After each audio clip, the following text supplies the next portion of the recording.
Welcome back to ARC Maine at 10 o'clock right here on Fox 23. Meteorologist Hannah Sheehy is here with us now tracking Tropical Storm Bertha. What's going on with Bertha, Hannah? Yeah, so this just got upgraded to a tropical storm last night, late last night. It was a tropical depression for a while, over a day. And this is just brewing in the Gulf of Mexico, and it's going to be tracking its way westward towards Louisiana and Texas. So this is a live image of what Bertha looks like right now. This is a radar and satellite image. And right now it's a tropical storm. You can see a silver line. It's kind of hard to make out, but it started just off the west coast of Florida. That's where it was starting to brew, and then it kind of swirled around a little bit. It was starting to take shape.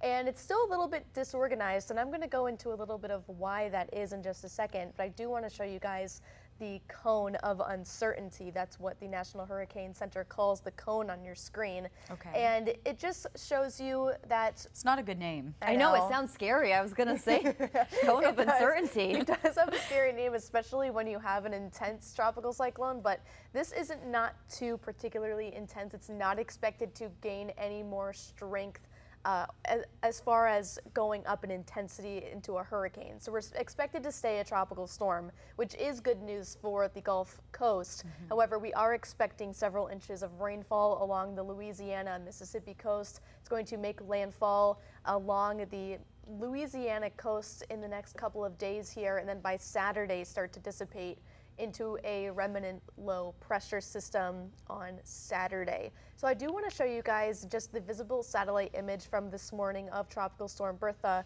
and I want you guys to see how it is not vertically stacked, if that makes sense. If this was a lot more organized, you would see clouds kind of centered around this low pressure system like a hurricane would be.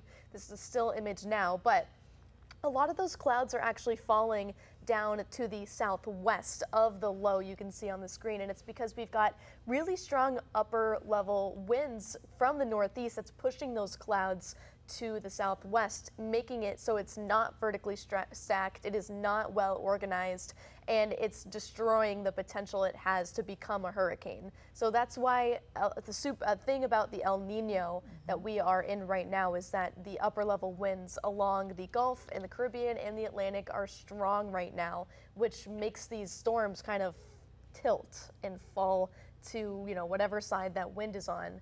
And so it's hard for these storms to become well organized. And that's exactly what we're seeing here. And guys, we're off to an awfully slow start to hurricane season this year. We've now only had 2 named cyclones. Arthur was earlier in June. Bertha, of course, just got named last night. And the Colorado State University forecast, which is a world-leading hurricane center, they've been backing down on their numbers since they first came out with their first prediction in April. They first said 13 named storms. That's what they were predicting for this hurricane season. In June, they backed it off to 11, and they came out with a new forecast in earlier this month in July. They are now saying that they are predicting 9 named storms through November 30th. So they are backing it off, and it's because we've had such a slow start. Typically, we would see a few tropical storms by now. We've only had 2, and again, that was of last night.